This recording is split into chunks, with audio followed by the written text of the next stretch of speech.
Ok.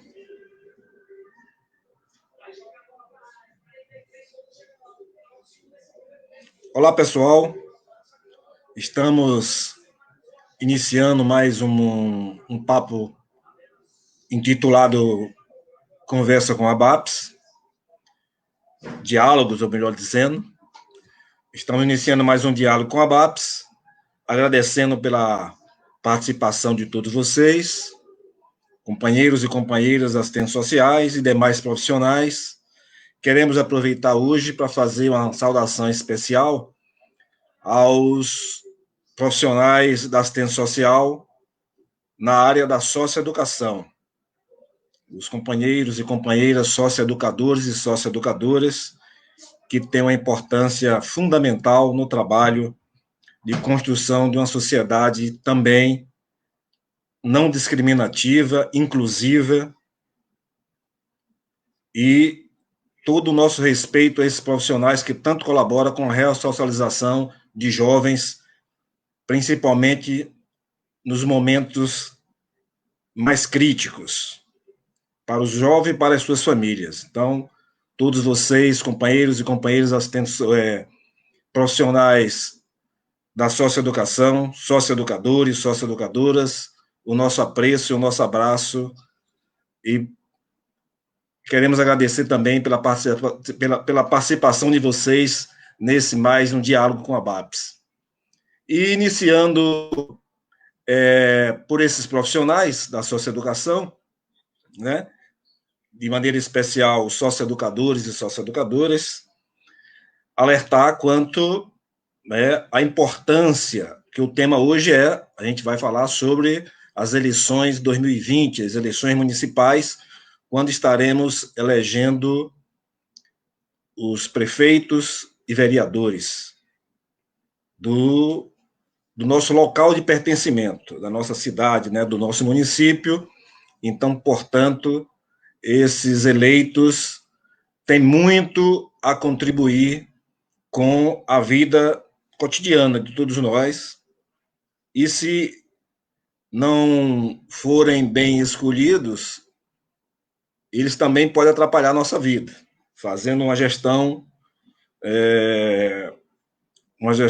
inadequada dos recursos, dos serviços, principalmente aqueles que vão prestar serviço à população como um todo, né? Como educação, saúde, socioeducação, assistência social, e por aí vai.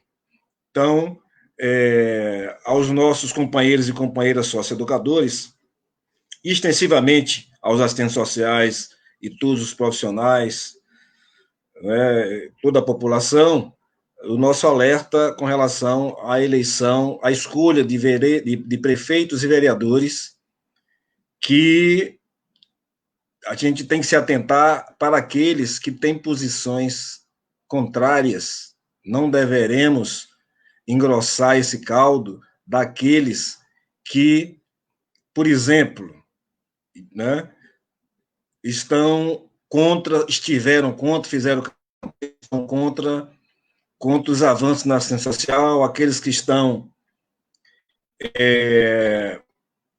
negando o direito dos trabalhadores, aqueles que estão precarizando os serviços e o trabalho, aqueles que estão contra a socioeducação, porque a gente tem visto os defensores do armamento, os defensores da redução da maioridade penal. Esses definitivamente não devem contar com o nosso apoio, não é? Então, é bom que a gente fique alerta. Aqueles candidatos, prefeito ou vereadores, que na eleição passada estiveram do lado daqueles deputados estaduais, deputados federais, presidente da República, aqueles que tiveram apoio da redução da maioridade penal, aqueles que tiveram do lado do armamento, né? Aqueles que são amigos da bancada da BBB, né? Chamada bancada da bala e da Bíblia, né? Da Bíblia no sentido de utilizar a palavra como instrumento de barganha, instrumento de alienação. Esse a gente tem que ficar atento para não contar com o nosso voto. Tá bom? Então, mais uma vez, saudação a todos. E a gente quer iniciar falando, né, do calendário eleitoral. Vamos pincelar alguns eventos que nos devem chamar a atenção. A partir do dia a partir do dia 15 de agosto, a partir de sábado passado, né? Portanto, 3 meses das eleições, estão vedadas algumas condutas, e dentre elas, nomear, contratar ou, de qualquer forma, admitir, demitir sem justa causa, suprimir ou readaptar vantagens, ou, por outros meios, dificultar ou impedir o exercício funcional e, ainda, ex ofício, remover, transferir ou exonerar servidor público na circuncisão do pleito até a posse dos eleitos. Então, a gente sabe que, a partir de sábado passado, dia 15 de agosto, até a posse dos novos eleitos, fica definitivamente proibido a nomeação, transferência de servidores, porque isso tende a afetar as condições de igualdade de oportunidade entre os candidatos nesse pleito eleitoral.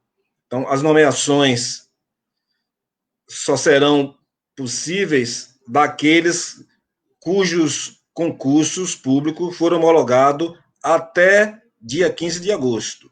Concurso público que não foi homologado até dia 15 de agosto não poderão tomar posse.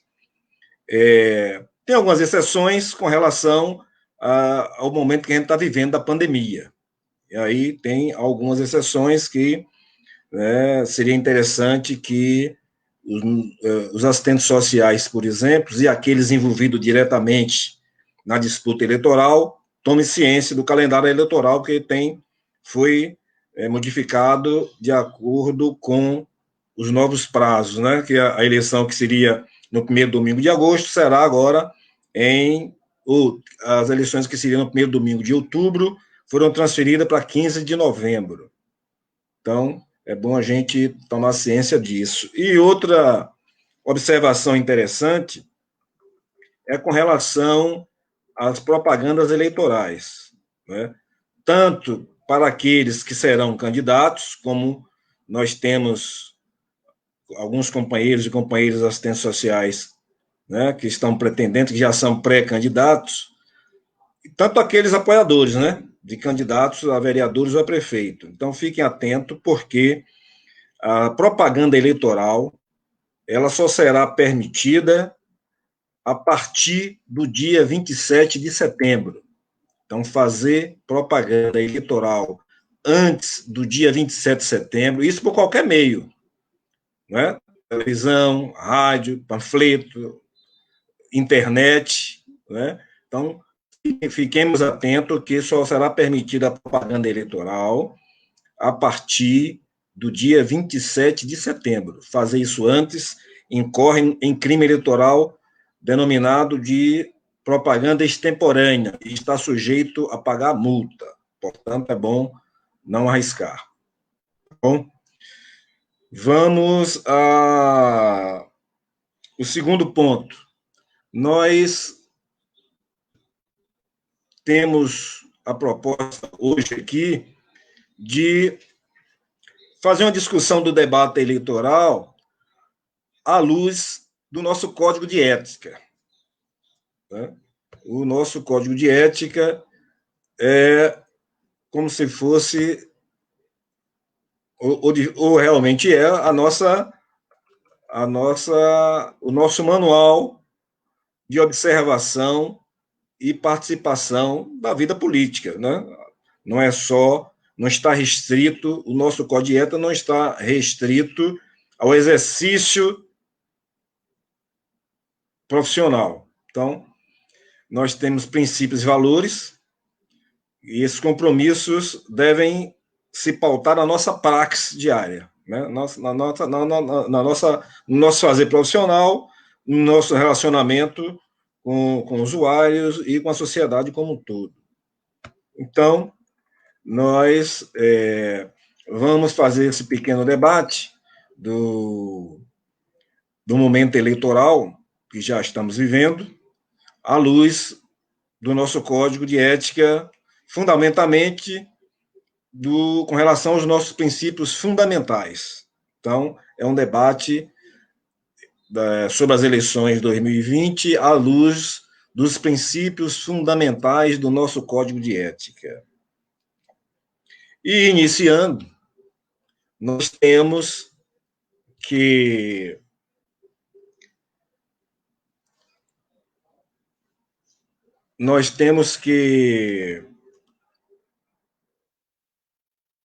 por exemplo, né, o reconhecimento, princípio fundamental primeiro do nosso código de ética, reconhecimento da liberdade como valor central das demandas políticas a ela inerentes, ou seja, autonomia, emancipação e plena expansão dos indivíduos sociais.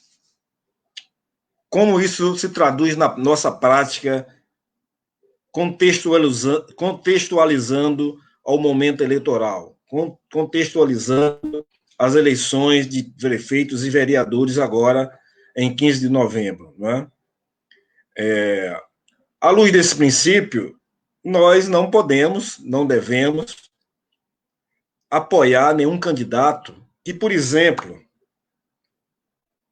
estejam a pregar o fechamento do Congresso, o fechamento do STF, e aí tem prefeito alinhado, a gente sabe que tem candidatos a prefeito alinhado com esse discurso de fechamento do Congresso, de fechamento do STF, né? A gente tem candidatos a prefeito, a gente tem candidatos a vereadores que, na eleição passada, estiveram a serviço daqueles que foram eleitos deputados estaduais e federais que defendem essa pauta de fechamento do Congresso, de fechamento do STF.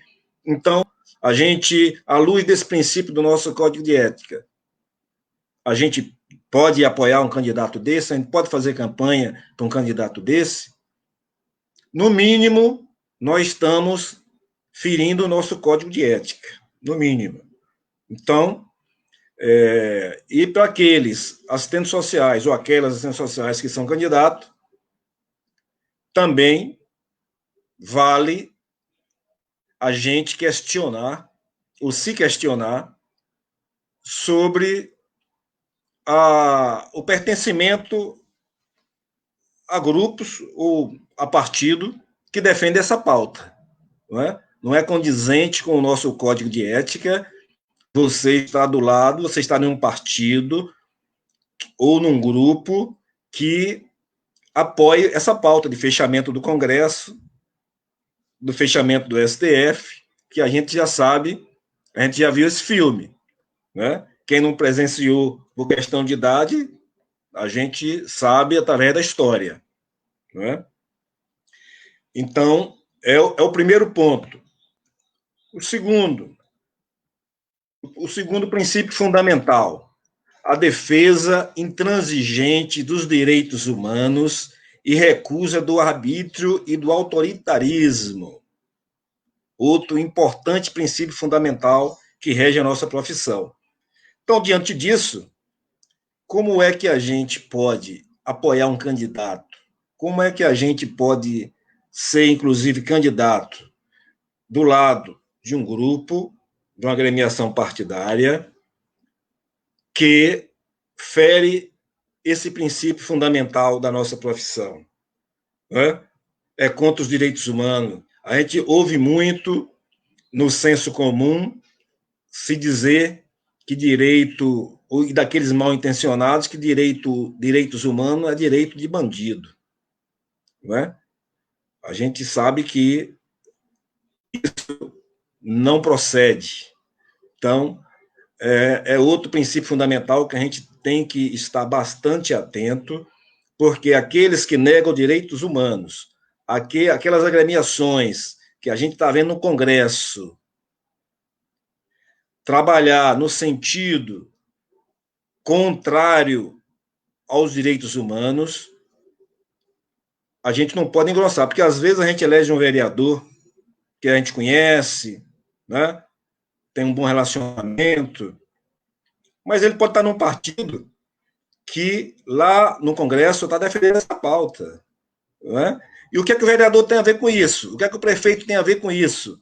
Tem muito a ver, porque daqui a 2 anos, nas eleições de governador, deputados estaduais, deputado federal, né, senador e presidente da República, esses vereadores desses partidos estarão defendendo candidatos que defendem essa pauta no Congresso. Então, o vereador, o prefeito, tem muito a ver. O local não está dissociado do cenário nacional. Não está. O dever de casa começa na nossa casa, que é o nosso município. Não é? O vereador e o prefeito vai fazer campanha para o deputado estadual, vai fazer campanha para o deputado federal, vai fazer campanha para o senador e para o presidente da República, e lá a gente vai ter as consequências do nosso voto. Então, tem muito a ver. Né? Avançando. O princípio terceiro, o princípio fundamental terceiro do nosso Código de Ética, diz o seguinte: ampliação e consolidação da cidadania, considerada tarefa primordial de toda a sociedade, com vista a garantias dos direitos civis, sociais e políticos da classe trabalhadora. Outro ponto super importante. No momento em que a gente está vendo uma ânsia insana, uma ânsia animal de criminalização dos movimentos sociais. Criminalização dos movimentos sociais. E aí, mais uma vez, a gente não pode compactuar com essas agremiações partidárias que têm agido dessa maneira a criminalizar os movimentos sociais. É os movimentos de índios, é o movimento LGBT, é os movimentos raciais, né? Então, a gente está vendo esse filme agora, não se importando com vida dos indígenas, não se importando com vidas negras, praticando toda sorte de discriminação. Todo dia no noticiário parece até coisa surreal, mas a gente está vendo, né? Discriminando pela profissão, discriminando pela cor, discriminando pela sua orientação sexual, todo tipo, toda sorte de criminalização a gente está assistindo agora. Aí você pode me perguntar, e o que tem a ver com isso? O que é que essas eleições municipais têm a ver com isso? Tem tudo a ver. É um embrião, não é? O deputado estadual, o deputado federal, todos os políticos nos níveis estadual e federal, eles são votados no município. Os principais cabos eleitorais são os prefeitos e os vereadores. Ao elegermos vereadores daqueles partidos que estão a favor dessas pautas discriminatórias, nós estamos elegendo cabos eleitorais para aqueles deputados que estão lá em Brasília defendendo toda sorte de retrocesso social e, nesse caso, trabalhando diuturnamente pela criminalização dos movimentos sociais. Então, o nosso voto no local, a nossa candidatura para aqueles que são candidatos, tem importância fundamental. tem importância nisso, porque a gente, né, ao eleger o vereador, eleger o prefeito, estamos automaticamente elegendo os principais cabos eleitorais dos deputados, governadores e senadores, e presidente da República. Passamos, então, ao quarto princípio fundamental do nosso Código de Ética, que diz que devemos nos pautar pela defesa do aprofundamento da democracia enquanto socialização da participação política e da riqueza socialmente produzida.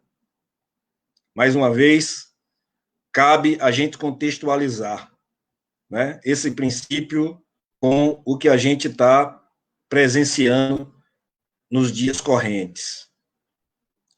Estamos vendo o quê? Uma defesa insana da ditadura. Defesa insana. Faixas. No WhatsApp, em todas as redes sociais, né? Os defensores da ditadura já não se escondem em porões. Eles saem às ruas, frequentam a internet, inclusive com fake news, que é outra abordagem que a gente tem que ficar atento e atentas, né? Então, nós estamos vendo uma defesa insana da ditadura, estamos vendo, no nosso caso, inclusive, da nossa participação enquanto profissionais de ciência social, nós estamos presenciando um desmonte nos conselhos gestores, dificuldade de participação da sociedade civil, redução dos conselhos, né? E o vereador também tem um papel fundamental nessa questão, desde o nosso município, porque estamos vendo vereadores já atual fazendo, nada fazendo para o fortalecimento dos conselhos, e o vereador pode fazer isso, né? Inclusive, tem conselho que tem que ser aprovado lei municipal, que quem aprova a lei, né, são os vereadores. E, com relação a isso, é interessante, inclusive, que nós, assistentes sociais, sejamos protagonistas desse debate no nível do município. Todos sabem, né, espero que sim, que a participação popular nas câmaras de vereadores é permitida. Você vai lá, lê o regimento interno da Câmara, ou a lei orgânica do município, vai determinar as condições de participação, fazer nossa inscrição e, determinado dia, possamos ir lá à tribuna fazer o nosso pronunciamento, a defesa do ponto de vista, a denúncia de alguma situação que está nos incomodando. Então, os assistentes sociais devem, é bom que façam isso, de vez em quando, participe das sessões da Câmara, inclusive utilizando-se da tribuna. Pois bem, então vamos ao quinto princípio fundamental do nosso Código de Ética, que diz que nos devemos posicionar em favor da equidade e justiça social, que assegure universalidade de acesso aos bens e serviços relativos aos programas e políticas sociais, bem como em sua gestão democrática. Então, a gente, mais uma vez, devemos ficar atento para a precarização do serviço público, as privatizações tão cantada aí pelos neoliberais. Isso é um verdadeiro canto da sereia. Então, mais uma vez, cabe a gente ficar atento e fazer essa contextualização de que aqueles que defendem a precarização do serviço público, aqueles que estão defendendo as privatizações das empresas, chega-se ao absurdo de se vender empresa pelo valor correspondente ao lucro que ela dá à nação em um ano. Então, vende-se uma empresa pelo valor do lucro que essa empresa dá durante um ano. Então, fiquem atentos que aqueles que defendem a precarização de serviços públicos e as privatizações não devem contar com o apoio da nossa profissão. E, portanto, cabe a nós alertar também a toda a nossa comunidade, porque os efeitos são sofridos principalmente por aqueles que mais precisam, por aqueles em situações de vulnerabilidade. Quanto maior a vulnerabilidade, mais as mazelas dessa precarização dos serviços públicos e privatizações provocam. Quem sente mais são aqueles que estão em situações de maior vulnerabilidade. Vamos ao sexto princípio fundamental do nosso Código de Ética, que diz que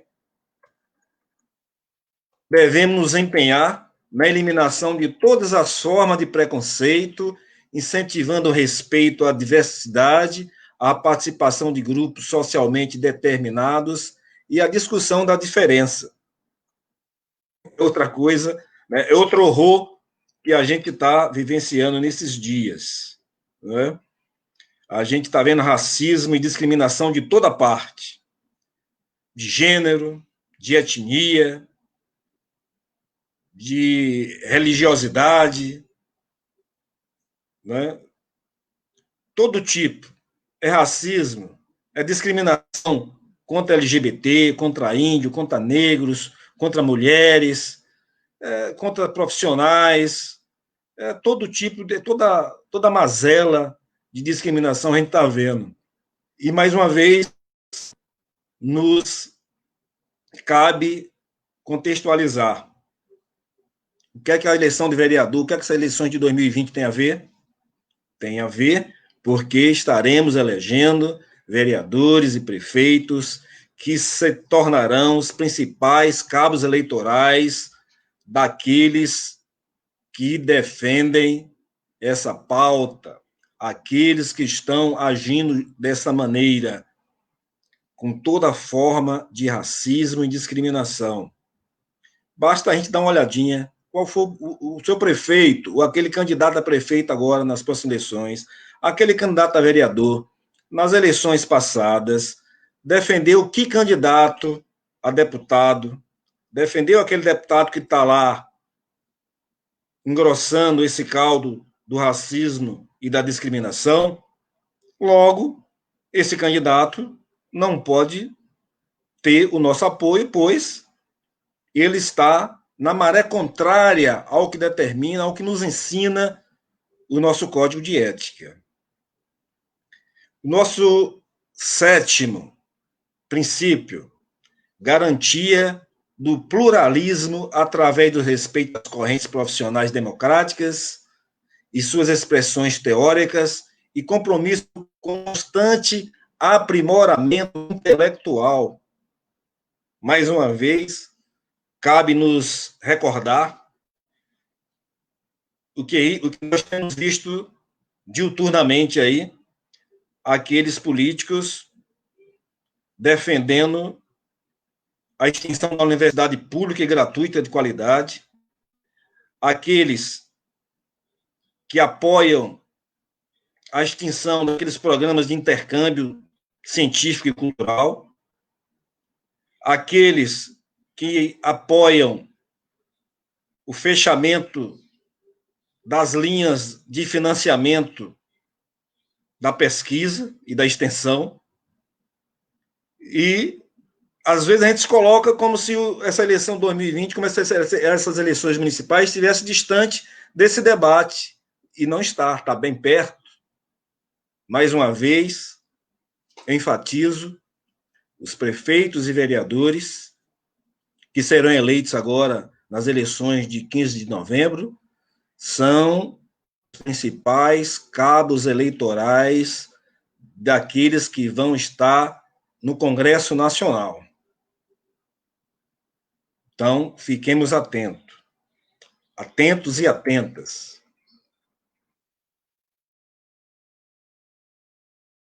Princípio oitavo: opção por um projeto profissional vinculado ao processo de construção de uma nova ordem societária sem dominação, exploração de classe, etnia e de gênero. Mais uma vez. E essa não precisa ir muito longe, não é? A gente pode contextualizar já no nosso espaço, no nosso município. Essa questão da exploração de classe, de etnia, de gênero, ficou bem exposta agora durante a pandemia, daqueles que tanto ainda pregam a abertura de todo o comércio, de todos os ramos, mas ficou também bem claro de que quem gera a riqueza é o trabalhador.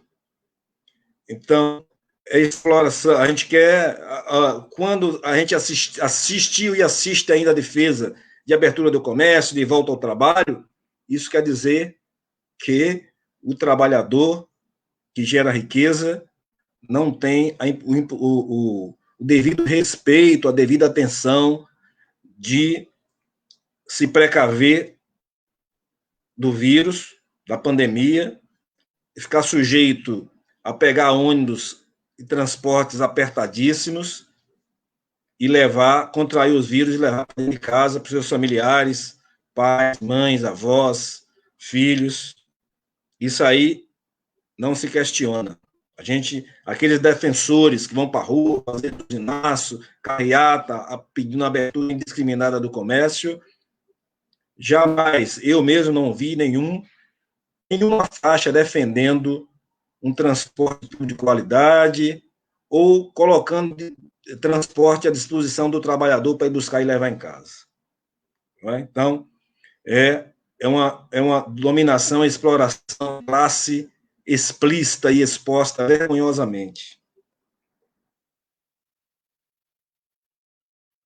O nosso princípio nono nos recomenda, nos impõe a articulação com os movimentos de outras categorias profissionais que partilham dos princípios desse código de ética com a luta geral dos trabalhadores. Então, estar do lado dos trabalhadores é princípio fundamental do nosso exercício profissional. Todos aqueles que estiveram ou estão apoiando aqueles políticos no nível estadual e federal que trabalham na supressão dos direitos da classe trabalhadora não merece o nosso apoio, não merece o nosso voto, e, portanto, as eleições municipais são importantes nesse sentido. Nosso princípio 10º nos alerta para o nosso compromisso com a qualidade dos serviços prestados à população, com o aprimoramento intelectual na perspectiva da competência profissional. E, mais uma vez, contextualizando, a gente está nos deparando com essa reforma administrativa que retira direito dos trabalhadores e, consequentemente, vai precarizar serviços públicos. Então, mais uma vez, fiquemos atentos que os partidos que lá no Congresso estão defendendo essa pauta, essa reforma administrativa, a supressão de direitos, a precarização do serviço público, esses mesmos partidos que estão lá no nível federal estão concorrendo também no nível municipal, prefeito ou a vereadores. Ao apoiar candidatos desses partidos no nível local, no nível municipal, estamos fortalecendo aqueles que defendem lá no plano federal. Fiquemos atentos. Concluindo, princípio 11, o exercício de serviço social sem ser discriminado, nem discriminar, por questões de inserção de classe, gênero, etnia, religião, nacionalidade, orientação sexual, identidade de gênero, identidade e condição física. E aí eu destaco a questão, todas merecem, né, destaque, mas falando da questão de gênero, a gente já abordou, e a gente está vendo, assistindo aí toda sorte de discriminação, né, de gênero, de etnia, de religião, e aí religião, eu abro um parêntese, porque nessas eleições municipais devem aparecer candidatos em grande número ligado a religiões, que utilizam a religião como massa, como instrumento de manobra e de alienação dos seus fiéis e da comunidade como um todo. Então, né, aquele jargão do senso comum que política e religião não se mistura, não é verdadeiro. Política e religião têm que ser discutido. A gente presencia cada vez mais os representantes religiosos adentrando pelo espaço político. E, em boa parte, são aqueles que discriminam, são aqueles que votam contra os interesses dos trabalhadores, são aqueles que apoiam a precarização do serviço público. Então, fiquemos atentos. Você, com todo respeito a todas as religiões, fiquemos atentos, porque a gente sabe que tem muitos profissionais do serviço social, como de outras categorias profissionais, que têm as suas religiões e os seus líderes sendo candidatos nessas eleições. Fiquemos atentos, muito atentos, de olhos muito abertos, para não incorrer nesse erro que já, né? Porque esse filme a gente já está vendo. Agora no plano aí federal. Esses que apoiam o Deus acima de tudo, na verdade, se comportam como verdadeiros fascistas. Isso a gente não pode concordar. Mas, meus amigos, minhas amigas, vou abrir uma participação agora também importantíssima do nosso companheiro Moisés, que vai falar da importância da nossa participação no orçamento público. Moisés, com você, companheiro. Moisés? Estou aqui, mestre. Boa noite, Emanuel, boa noite. Assistentes sociais, boa noite, companheiros estagiários, boa noite, profissionais, né, que trabalham no serviço social. Nós vimos aí a fala do Emanuel, né, uma fala assim perfeita. Eu olho para cima que eu estou com 2 aparelhos, viu, gente? Aí eu estou para baixo e para cima. Né? Uma fala bem assim forte, né, vibrante, e eu queria colocar, a partir do ponto de vista da categoria de profissionais de serviço social, uma questão que Emanuel falou, né? Nós não podemos estar de acordo com determinadas situações que venham a acontecer no âmbito político, né? Nós temos a nossa categoria, nós temos o nosso código de ético e temos toda uma história, né?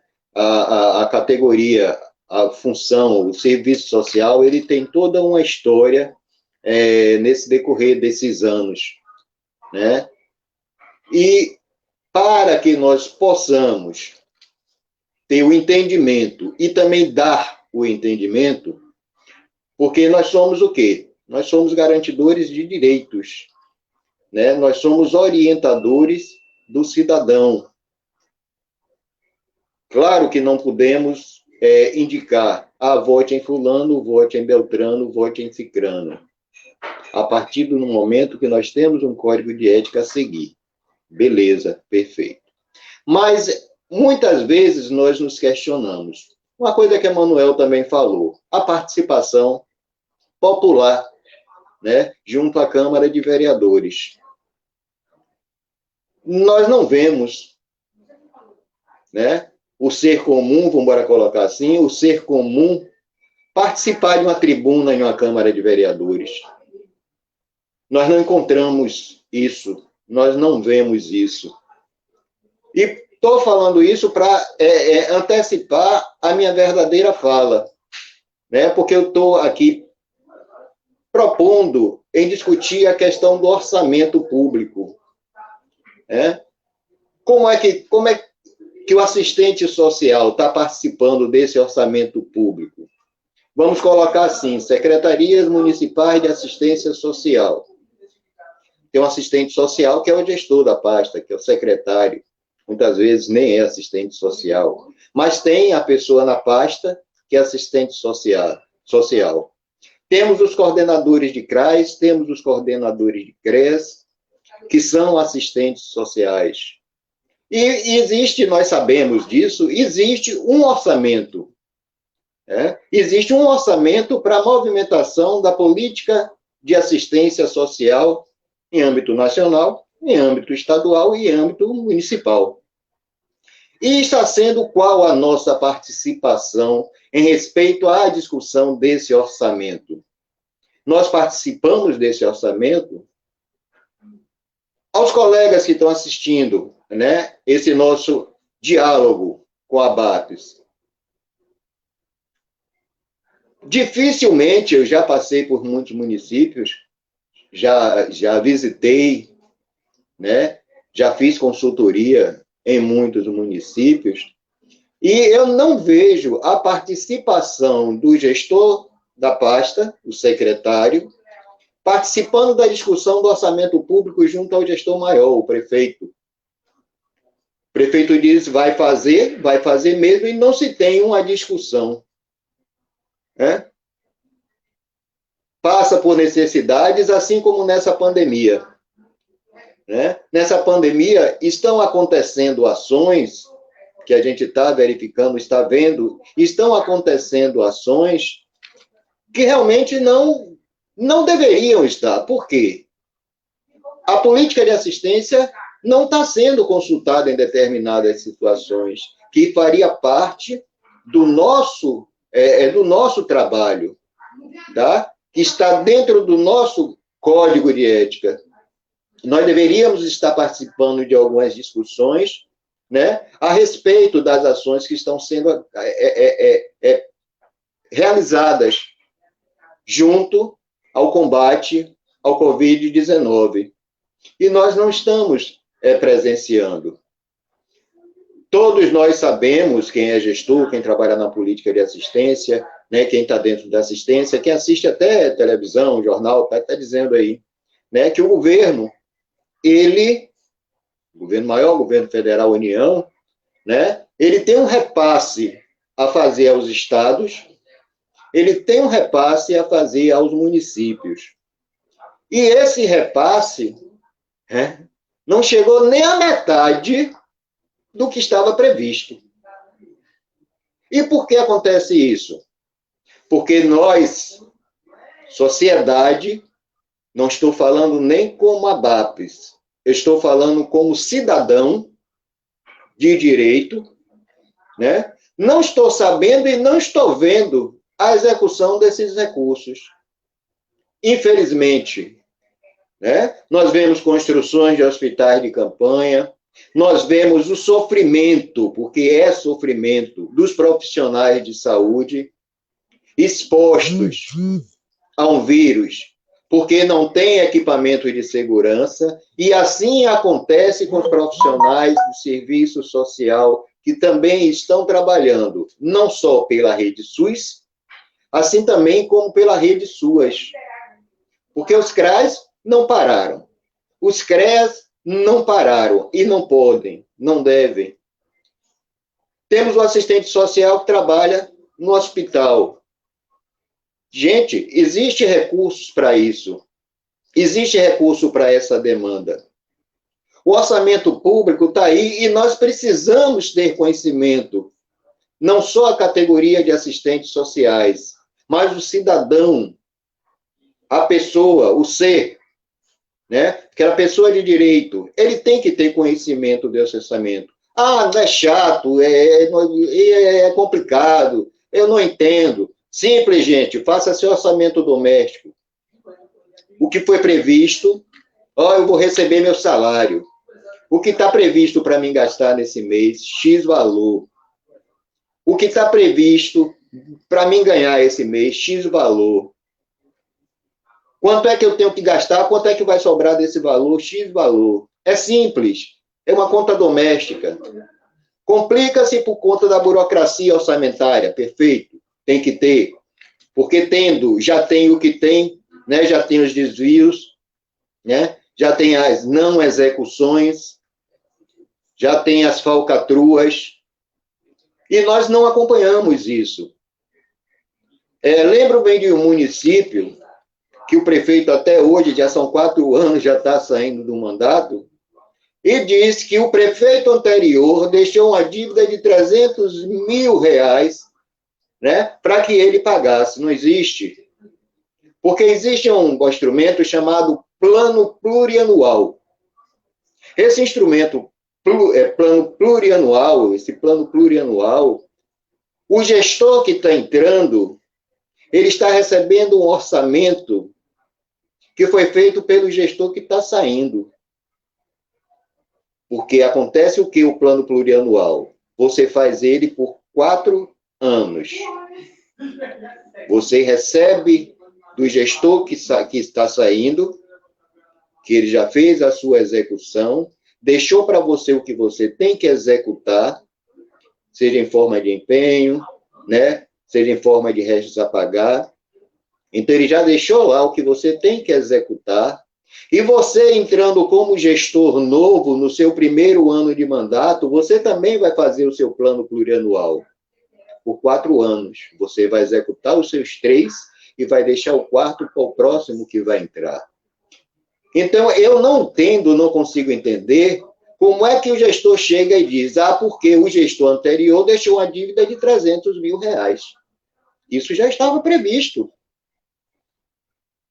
Tem que ter saldo em conta. Existe uma lei chamada Lei de Responsabilidade Fiscal, que ela está dentro desse patamar, desse bojo de construção orçamentária.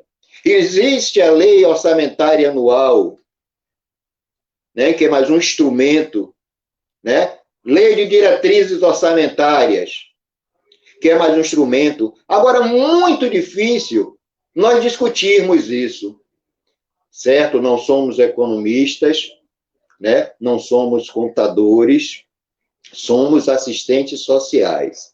Mas a partir do momento que nós estamos trabalhando em uma gestão, que nós estamos participando de uma política de assistência social, que existe recursos para ser trabalhado, nós precisamos ter conhecimento, precisamos discuti-la. Precisamos compreender quanto foi de repasse que veio para o meu município para mim executar ações na política de assistência social, na proteção social básica. Quanto foi coordenador do CRAS? Não sei. Secretário, quanto foi que a senhora recebeu para proteção social especial durante o ano X? Sabe que eu não sei, Moisés? E como é que está executando o orçamento? Vem lá de cima, que não sabe muitas vezes a necessidade daqui de baixo? Quantos e quantos beneficiários Né? Quantos e quantos demandatários da política de assistência social muitas vezes não têm o recurso, por quê? O recurso não está sendo utilizado como deveria estar. Né? Estamos vendo aí uma coisa estarrecedora, que é a discussão do orçamento, né? Está indo para o Congresso agora a discussão do orçamento, que o orçamento para a defesa, para o Exército, Marinha e a Aeronáutica, está sendo maior do que o recurso para a educação. Gente, aonde é que nós entramos aí? Precisamos discutir isso? Precisamos.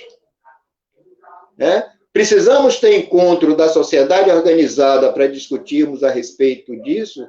Precisamos. Se bem que o presidente do Congresso, o Rodrigo Maia, né, graças a Deus ele já disse ser contra. Mas não é só ele que decide. Conforme Emanuel disse, né? Ah, mas o que é que eu tenho com isso? Tem com isso que nós estamos na base do processo. Nós estamos com os vereadores, nós estamos com os prefeitos. Porque quando existe a questão da conversa, do diálogo político, da repartição desse orçamento, vereador conversa com deputado estadual conversa com deputado federal conversa com senador e fecha o pacote. E fecha o pacote. Ah, meu município não está recebendo recurso. Meu município parou de receber recurso. Por quê? Tem uma outra coisinha chamada que é muito importante, que muitas vezes o gestor maior, o prefeito, não se dá conta. Como eu já vi, não estou dizendo por fantasia, eu já vi, né? O gestor maior não dá conta de uma prestação de contas do sistema SUAS. Né? Ele não presta conta, suspende seu recurso. Ele vai injetar de recursos próprios. Que infelizmente, assim como saúde e educação, não tem um percentual mínimo para você poder executar. Né? A educação, se não me falha a memória, é 15%. A saúde, 25%. E a política de assistência social? Muitas vezes não chega a 5% do orçamento. Nem federal, nem estadual, nem municipal. É quanto quer, bora colocar assim, é quanto sobra. Né? Então, nós precisamos, categoria, cidadão, entrarmos nessa discussão também. Sermos, conforme Emanuel falou, sermos protagonistas da execução orçamentária, do planejamento orçamentário do município. Estamos em período eleitoral.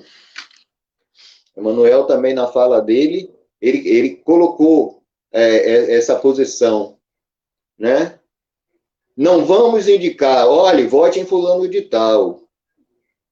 Vote em fulano de tal porque é meu amigo, meu parceiro. Olha, vote em fulano de tal porque fulano de tal vai dar emprego à minha família toda. Mas será que fulano de tal está preocupado com a comunidade, está preocupado com o orçamento que vai vir para o município, está preocupado com a questão saneamento básico, que é um grande entrave, não só nos municípios, é o país inteiro que tem problema de saneamento básico. Temos aí uma Covid, que infelizmente, não está descendo e não vai descer tão cedo. Por conta de quê? Por conta da, entre aspas, ignorância de alguns. Use máscara. A máscara está lá no queixo. Como se fosse um sustentador de queixo. Não é proteção contra o Covid, é o sustentador de queixo.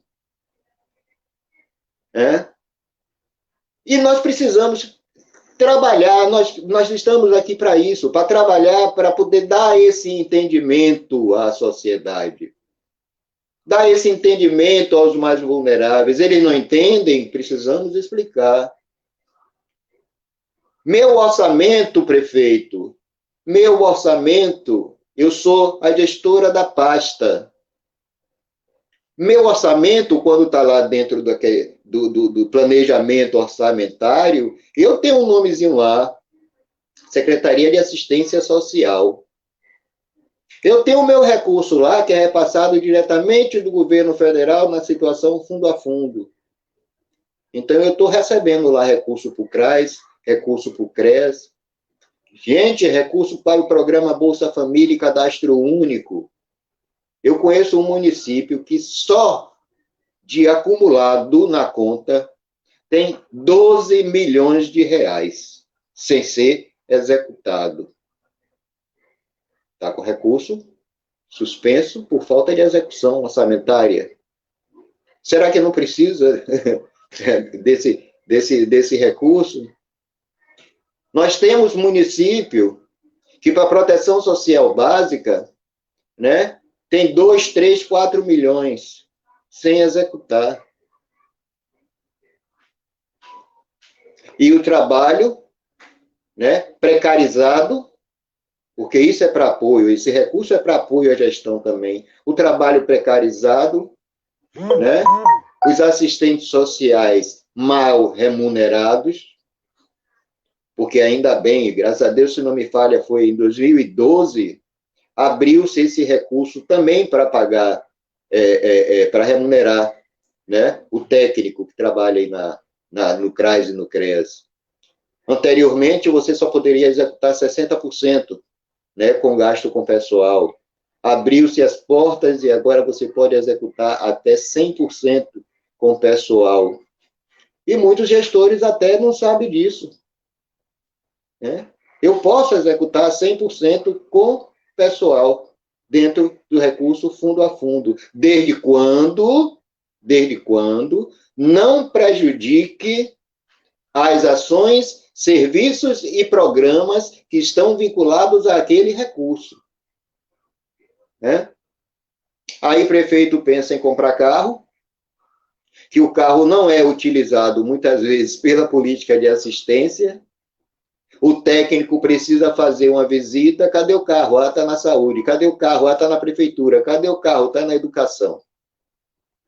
Mas o carro dificilmente está lá na política de assistência. Né? Eu falo isso, gente, com propriedade, porque eu sou instrutor também, né? Sou instrutor de gestão do Cadastro Único, programa Bolsa Família, né? Sou certificado pelo MDS, antigo, né? Que hoje é MC, né? E nessas discussões, nesses trabalhos que nós víamos fazendo nos municípios, nós escutávamos, assim, verdadeiras barbaridades, eu entendo, em uma questão de execução orçamentária. Porque meu município não tem isso, como é que eu posso fazer com isso? Porque o município, Moisés não tem um computador para trabalhar, fica dividindo o computador, né?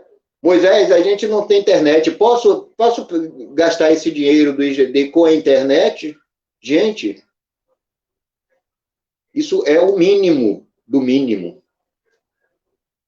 Então, a gente precisa ver, entender que meu voto, né, é um direito, mesmo que obrigatório, né, que eu não aceito. Se é direito seu, você também deve ter o direito de ser facultativo. Minha ideia, meu pensamento. Porque não existe o direito obrigatório. Você é obrigado a fazer isso. Se você não for, você sofre sanções. Então, não é um Estado democrático livre, porque o seu voto ainda é obrigatório. Então, o que é que a gente pode fazer? O que é que a gente vai fazer? O que é que a gente acha que deveríamos fazer? Conhecer o perfil daquele pré-candidato, saber qual é a base de luta dele, e para a nossa categoria, para os nossos demandatários, cidadãos, Pessoas em situação de vulnerabilidade. O que é que aquele pré-candidato está pensando em fazer por a gente? Não é aquela visita de 4 em 4 anos. Né? Não é aquela questão de visita de 4 em 4 anos. Você deve estar presente durante os 4 anos que você se propôs a fazer uma situação para aquela comunidade, né? E também tem um vereador, bora colocar assim, comunitário, porque ele só se preocupa também com aquela comunidade que tem disso, né? Só se preocupa com aquela comunidade. Temos recursos orçamentários que vão a fundo perdido. O que é isso? Recursos orçamentários que vão a fundo perdido. O que está lá disponível no governo federal, mas não se tem o conhecimento, não se tem um projeto, né? Não se tem uma ação para poder buscar aquele recurso. Porque o próprio deputado federal, o próprio deputado estadual, o próprio vereador, o próprio prefeito do município não se preocupa com isso. O que é que o assistente social tem a ver com isso, Moisés? Tem muito a ver. Projeto é o que nós trabalhamos. Pesquisa, levantamento, onde é a situação mais vulnerável do meu município. Vamos levantar vigilância socioassistencial. Onde é que não temos saneamento básico? Onde é que temos a maior, vamos colocar assim, concentração de zika e chikungunya? Isso é um trabalho da assistência não, Moisés, isso é um trabalho da saúde. Concordo? É um trabalho da saúde. Mas deve haver uma coalizão, né? Deve haver um ajuntamento entre saúde, educação e assistência social, assim como prevê a nossa Constituição. Porque um não trabalha distante do outro, gente. E o serviço social, ele é sacrificado sim. Por quê? Se o menino vai mal na escola, se a criança não está frequentando, que a gente também vê isso em alguns municípios, se o menino vai mal na escola, se o menino não está frequentando, se uma criança com 11 anos diz que não quer mais estudar, ele vai cair aonde? No colo do serviço social. Se há uma questão, uma questão de problemática na saúde, na área da saúde, né? A partir de 2005, quando foi criado o SUAS, né? Que foi criada a proteção social básica, que foi criada a proteção social especial, né? Isso aí vai cair também no colo da política de assistência. Se for para prevenção, está caindo no CRAS. Se for já violação, está caindo no CREAS. E a nós aí envolvidos com o processo. Né? Então, mais ou menos, seria, né, Emanuel, essa proposta de nós darmos esse entendimento, cidadania. Não vamos votar pelo favor. Ele é autoridade, porque nós o colocamos para nos representar. Não é melhor do que a gente em nada. Porque muitas vezes o cidadão idolatra aquele político, né? Não, ele está fazendo mais do que a obrigação dele e muitas vezes não faz nem a obrigação dele como ele deveria fazer. Para depois receber aplausos, muito bem, prefeito, muito bem, vereador. Não. Ele está fazendo aquilo para que o povo colocou ele na cadeira para fazer. Nosso representante, nosso trabalhador. Então, ele que nos deve esse favor. Né? Ele que deve esse favor. Discussão orçamentária a gente tem que ter. Vamos batalhar para que possamos ter esse olhar junto à questão do direito né, de você optar por orçamento do seu município, que é o princípio de tudo. Eu vou lutar pelo direito do orçamento do meu município. Tem uma discussão na Câmara de Vereadores, na questão orçamentária, na prestação de contas, é chato, mas eu vou participar, eu vou questionar, né, em que foi utilizado tal recurso. O recurso era para isso, por que foi utilizado nisso? O recurso da saúde é para a saúde, né?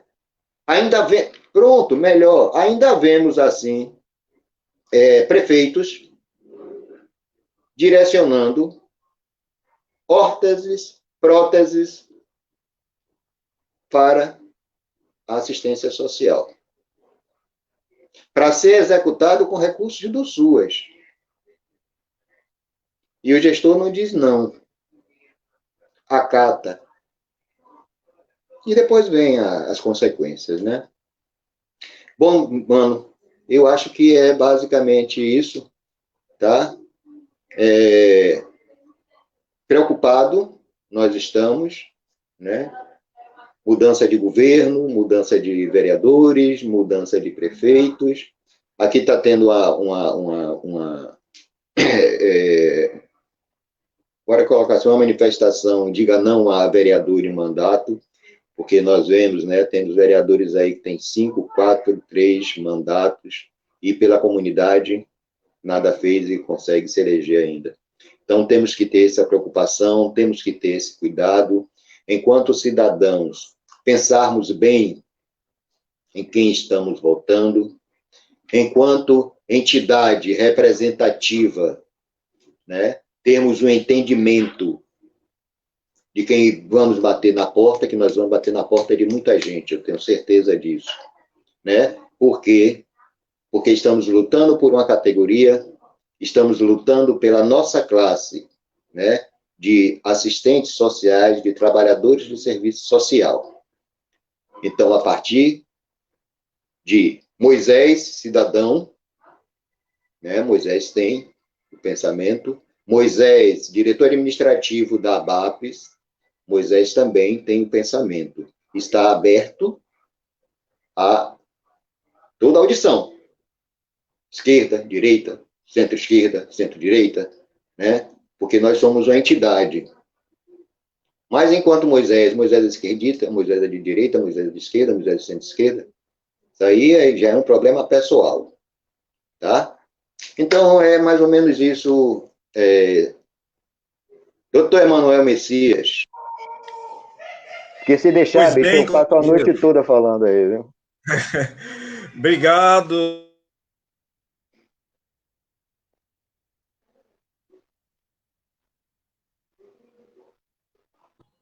Seu áudio falou. Meu áudio tá bom o áudio? Meu áudio está bom? Tá de boa, pode continuar aí. Ok. Então, nosso abraço, aproveitando esse break, vamos dar um abraço à nossa ilustre presidente, nossa Mônica, que está aí também acompanhando a gente, nos inspirando, a Val Silva, e a Cristiane,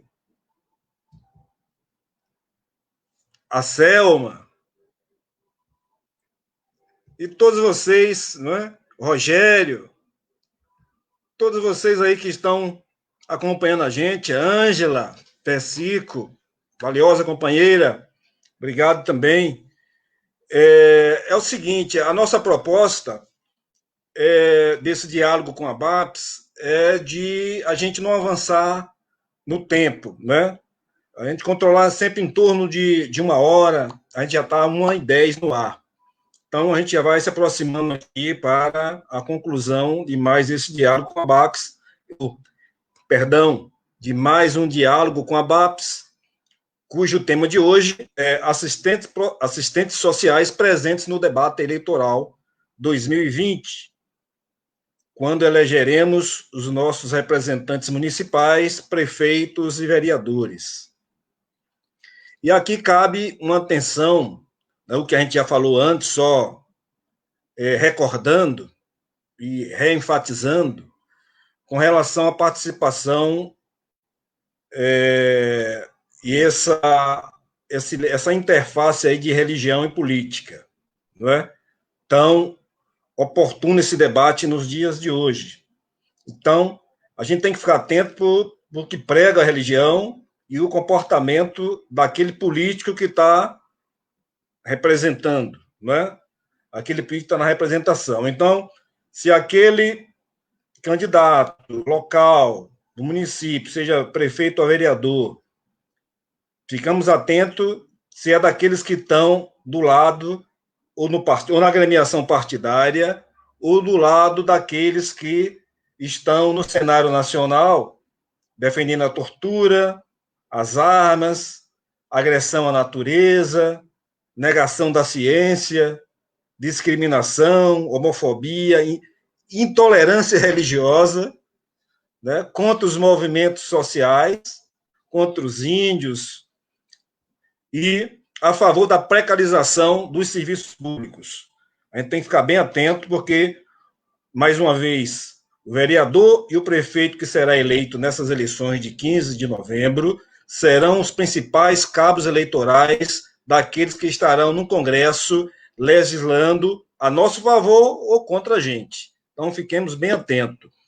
Mas, aproveitando, já caminhando para o encerramento, eu gostaria de chamar a atenção, principalmente dos nossos companheiros e companheiras de profissão, para aproveitar esse momento desse debate eleitoral e discutir, debater a nossa inserção nos espaços socioocupacionais do município.